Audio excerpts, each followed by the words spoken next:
I'd like to bring up John DiCamillo. John is a ethicist for the National Catholic Bioethics Center, and I have to say I'm very proud of him. He and I are classmates over at Regina Castellorum in Rome, and I got to know him there as a translator, and he's just a wonderful young man, and I'm so glad that he's been willing to work with me over the course of the last year. So John, please come up and speak to us.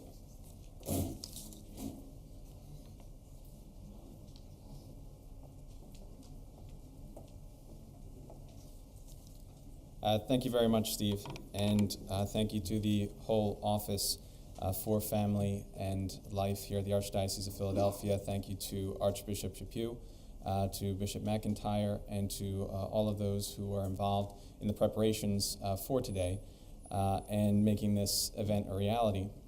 I really do believe that for me it is an honor and a responsibility to be here with you, which is why it is a pleasure to have been working with Steve for the past year since I've been at the National Catholic Bioethics Center. And I can say that as an ethicist at our center, where we receive consultations, we do publications, academic research, we experience firsthand much of the anguish, the confusion, the frustration of people who contact us asking us what to do in the light of this HHS mandate. And we often are giving them advice. Our consultation service is free, and so we do so willingly for business owners and for individuals, and that's going to be the focus of my talk today. So I'm not going to be really addressing the situation of nonprofits, as the whole HHS mandate question, for those of you who may be more intimately involved with it, is very complex, and there are a lot of very careful and deliberate distinctions that have been made in the government rules and regulations between exemptions and accommodations and all sorts of other carefully worded language. So my focus is just for you individuals and business owners for today. And I believe that the major driving point for a lot of people right now is they're concerned, what is my moral responsibility if I am providing insurance to my employees and this insurance is now required to contain coverage for contraceptives, for abortion-inducing drugs, and for surgical sterilizations. What is my level of involvement? Am I culpable? Can I do this? Am I doing something that is wrong? And so before I go any further, I want to just clarify a few facts. Our previous presenter, Ted Meehan, did a great job with giving you some background on the situation, both historically as well as with regard to some of the details of the way that the penalties associated with the mandate will be affecting us. And so I'd like to point out that the Preventive Services Mandate, as it's called technically, which we would certainly not consider to be preventive services at all. Indeed, we would call them items that, or procedures, drugs, devices that are harmful, and something that's harmful can hardly be considered a service. The regulations pertaining to the Patient Protection and Affordable Care Act that we call the HHS mandate require insurance plans, nearly all insurance plans, to include surgical sterilization coverage, which in the Church's moral teaching we would consider direct sterilization, which is an intrinsic evil. It also includes contraceptive drugs and devices, abortion-inducing drugs and devices, as well as counseling about the uses for all of these drugs and devices. And so this applies to whom? This applies to all women with reproductive capacity.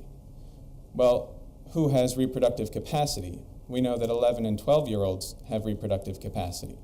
Okay, so the requirement to include this sort of coverage, including things like surgical sterilizations and counseling about these things, is something that's going to cover 12-year-old girls.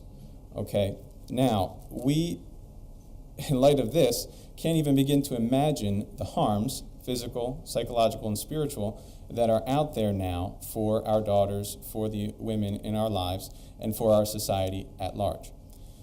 So if an employer wants to provide health insurance for employees for the good of their health without this particular type of coverage, they face the fine of $100 per day per employee, as Ted pointed out.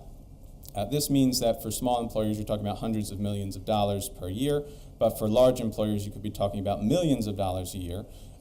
For a very large corporation, such as Hobby Lobby stores, which some of you may have heard about, they are thankfully having some successes in the courts right now in fighting this unjust mandate.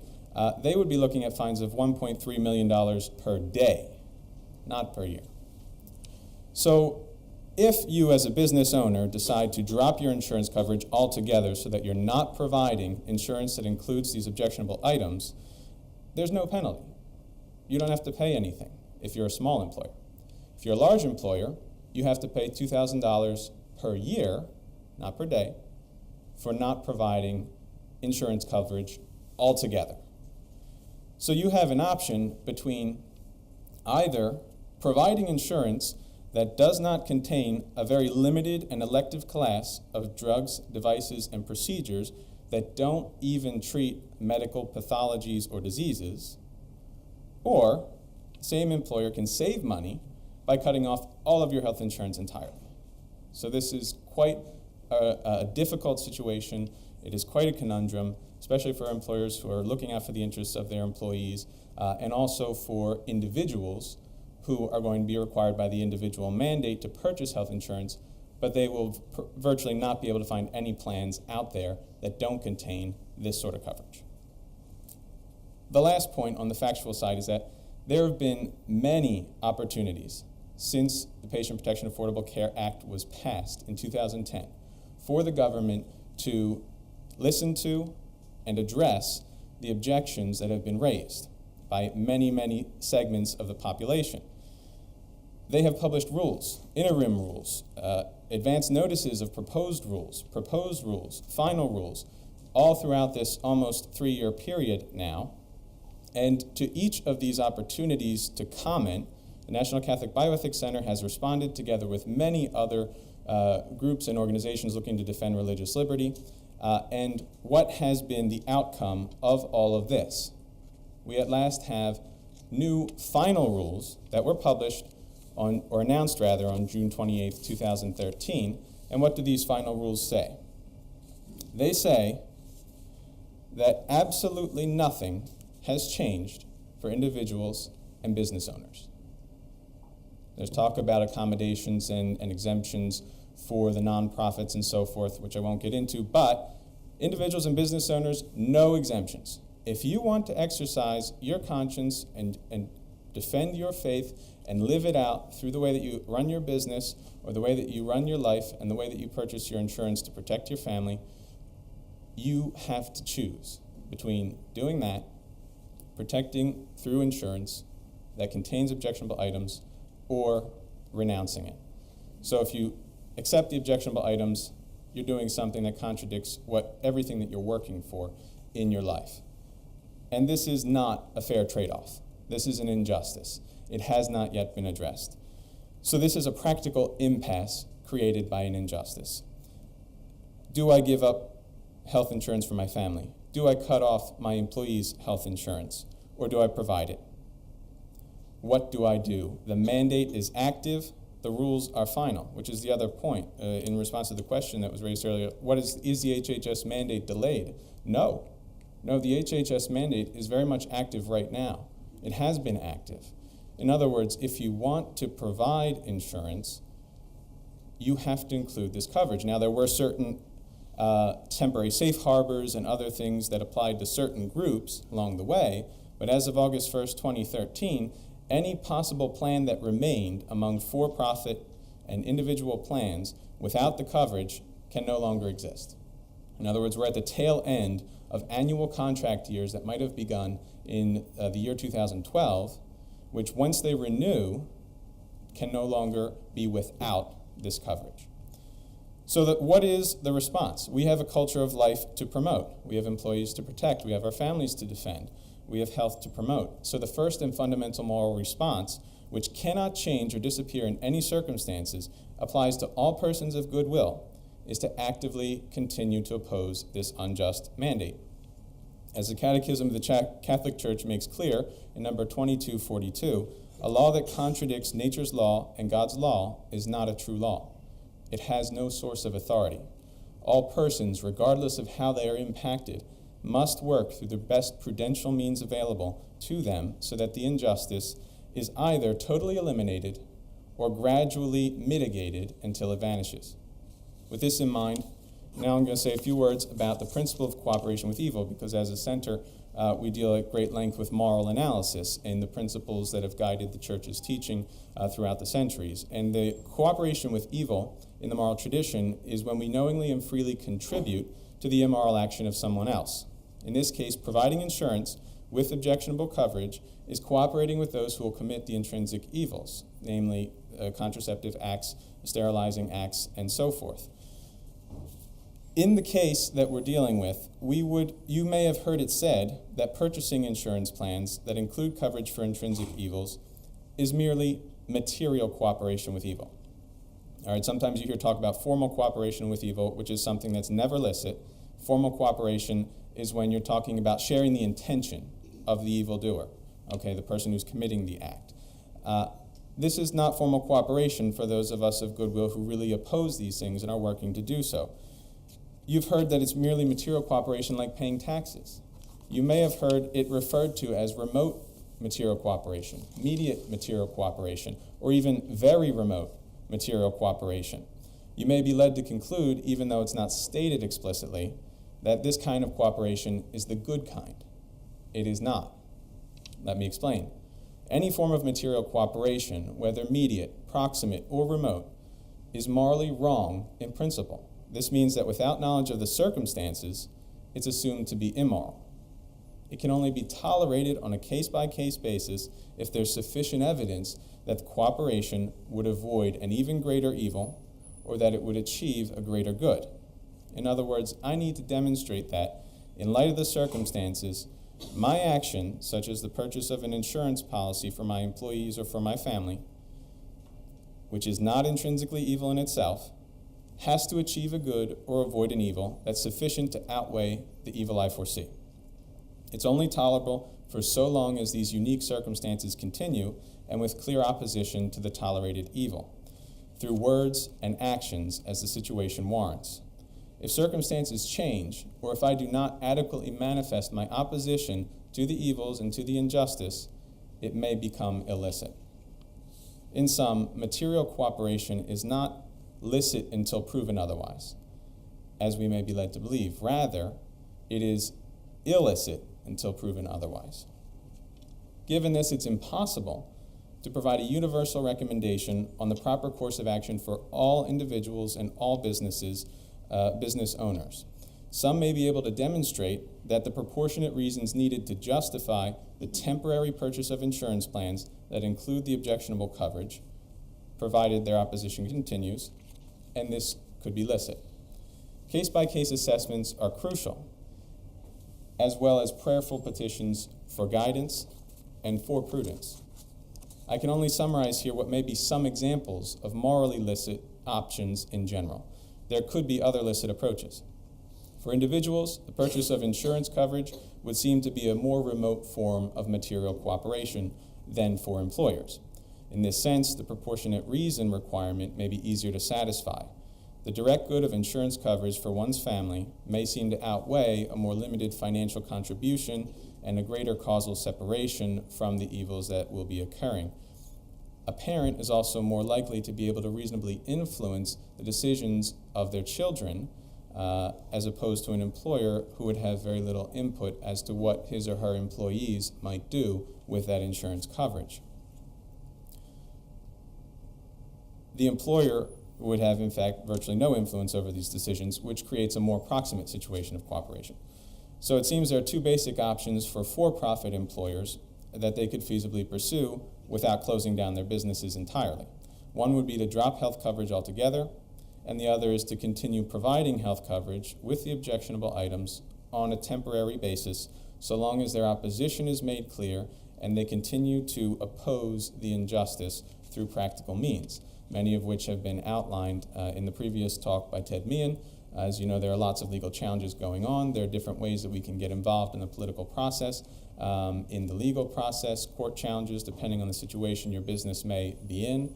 And so there are many different ways that we can come up with to make our contribution to opposing the injustice.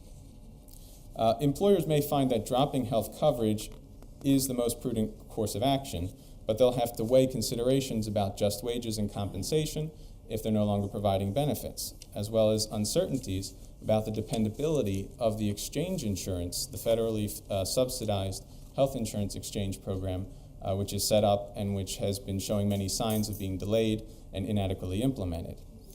And they'll also have to consider the harms that could result if they suddenly drop coverage for employees and they have to switch policies. They may also find that temporarily renewing the coverage is prudent for the moment, and this could protect the employees from interruptions in care, from changes in their health providers. If they're now instead of forcing them to switch insurance, they may be able to continue with the providers they already have. And this also may allow for more time for the legal side, the political side, to develop and to see whether we might actually succeed in getting religious liberty protected and eliminating this requirement for these objectionable items in health insurance. But either way, the reasons behind the employer's decision should be made known to the employees, because they need to be alert as to what's going on, what's running through the conscience of this person, why is this such a big deal? And this can become an opportunity also for evangelization, for educating one's employees and one's family about the church's teachings on these topics. So coming full circle, there is one universal moral obligation that can be unequivocally affirmed. It remains valid regardless of prudential determinations about whether to purchase health insurance for one's family or employees. It becomes so much the stronger for anyone who does judge it prudent to purchase the packaged health insurance that contains the objectionable coverage. And this is the moral imperative to take action against unjust laws which cannot stand in our society. The words of Pope John Paul II in his encyclical Evangelium Vitae should reverberate in our hearts and minds. Quote, "From the very beginnings of the Church, the apostolic preaching reminded Christians of their duty to obey legitimately constituted public authorities. But at the same time, it firmly warned that we must obey God rather than men. It is precisely from obedience to God, to whom alone is due that fear which is acknowledgement of his absolute sovereignty, that the strength and courage to resist unjust human laws are born. It is the strength and courage of those prepared even to be imprisoned or put to the sword, in the certainty that this is what makes for the endurance and faith of the saints." Thank you. God bless.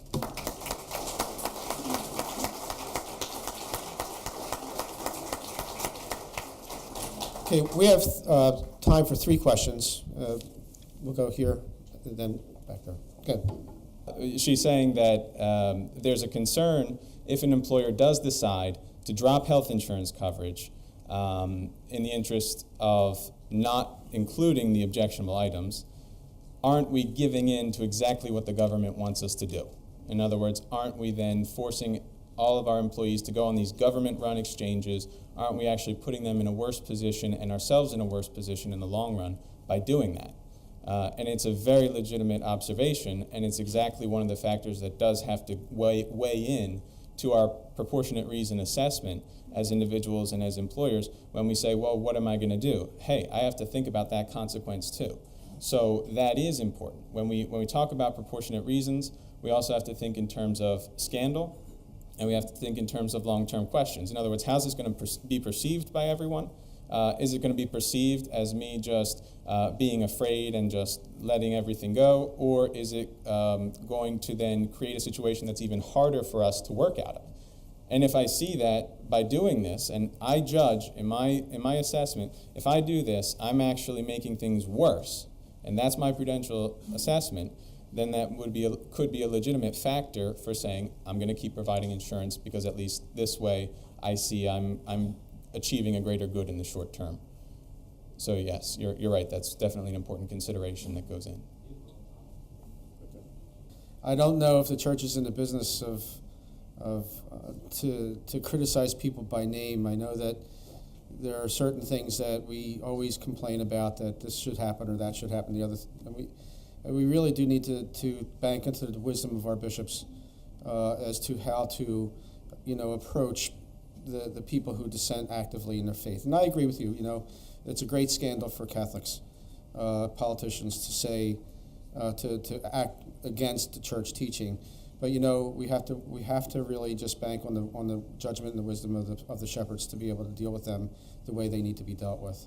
So he's saying that as a business owner in particular, he's looking at it from the perspective of, again, if I cease health care coverage for my employees, well, they're on their own, but they're all going to go end up purchasing the insurance that includes the objectionable coverage anyway, basically. And so we're between a rock and a hard place, as he said, in the sense that either way, we are involved in contributions to insurance programs that will have these objectionable items. So what do we do, essentially? And that's true that if the employer stops coverage, the individual is going to have to go find coverage on their own anyway. But there is a moral difference that factors in, and this isn't to say that which decision is the correct one. As I said before, prudential assessments have to be made by the employer and the individual. But one of the factors that goes in from the perspective of cooperation with evil is that if you're an employer providing insurance, you do contribute more directly to any employee who is going to be actually using the coverage. Your influence, your role in the causal chain is more closely tied to that person's use of it than it would be if you're an individual, let's say with a family, you've got 3 kids, and you know the way that your family's run, the values you instill in your children, you're not actually going to use that coverage, okay? But so your contribution is going to be more indirect because you're paying into a policy which is then going to an insurance company, which then has other policies that other people might actually be using, whereas no one in your policy is actually using it. In other words, no one that you're paying for is actually using the coverage directly. So you're more indirectly financing someone else's use of it. So in that sense, there is a distinction as to the level of involvement, but that doesn't imply a specific moral obligation for the employer one way or the other. As I said, other factors come in. Yeah. The question is, wouldn't it be better for the employer to keep the insurance and file a lawsuit? Excellent observation. It could absolutely be the case depending on the employer's situation. If the employer is in a situation where they think that they might be able to mount a successful legal challenge and that they have the resources to do so, that would certainly be very important to weigh in to the equation. Or if they can find legal help that is pro bono, for example, that would certainly influence things in one direction. But some of the legal factors that may go in, and of course we don't provide medical or legal analysis, but certainly the fact that you may have already had some of this coverage in insurance in the past could compromise the possibility for legal successes in the future. And that's something that the individual employer would have to speak with a lawyer about, a legal expert about. But that's certainly an excellent observation.